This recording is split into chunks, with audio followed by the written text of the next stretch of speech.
আমি আমার ছোট ফেরেস্তার মতো বোন, ঘরের আমি কিছু করছি না, আজকে সন্দেহ করে আমার মারছে। কালকে রোজা রাখছি, রোজা লয়ে কালকে আমার কি মায় হাতটা ধরো, মুখ করে ধরো।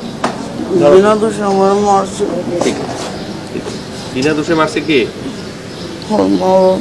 মা বাবা মারছে? আচ্ছা। আমি না করছি, আমি করছি না।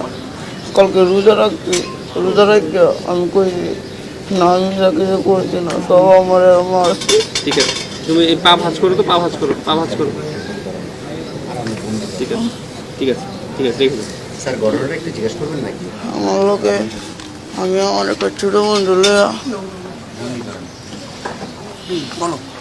আমি আমার ছোট বন্ধু লইয়া রুমে ঢুকছি।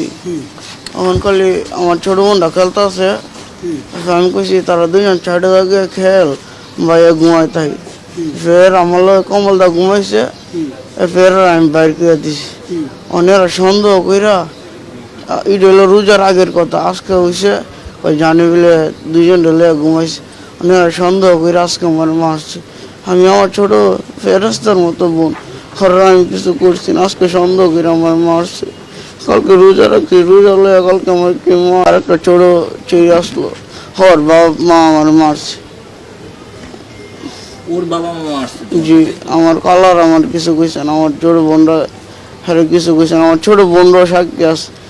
রোজার আগে 2-3 সপ্তাহ আগে কালকে আমার ইতে সন্দেহ করে কালকে আমার মারছে। 4টা-5টার দিকে, আনুমানিক 4টা-5টার সময় ঢাকা মেডিকেল কলেজ ইমার্জেন্সিতে আসে। তো তার হিস্ট্রি ছিল ফিজিক্যাল অ্যাসল্টের। তো বিভিন্ন জন তাকে আঘাত করে, আঘাতপ্রাপ্ত হয়ে এখানে আসে। তো ওই পেশেন্টকে আমরা যথাযথভাবেই চিকিৎসা নিশ্চিত করি। তো তার সিটি স্ক্যানে যেটা দেখা যাচ্ছে যে ওখানে মাথার ব্রেনের ভিতরে কোনো রক্তক্ষরণ বা এই জাতীয় কিছু নাই।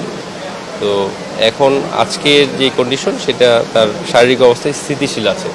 আমরা আশা করছি দ্রুততম সময়ে চিকিৎসা সম্পন্ন করে তাকে হয়তো যথাযথ কর্তৃপক্ষের কাছে আমরা শঙ্কামুক্ত এখনই বলা যাচ্ছে না, কন্ডিশন ইমপ্রুভ করছে। ব্রেনে মারাত্মক ইনজুরি যেটা রক্তক্ষরণের জনিত যে সমস্যা সেটা নাই।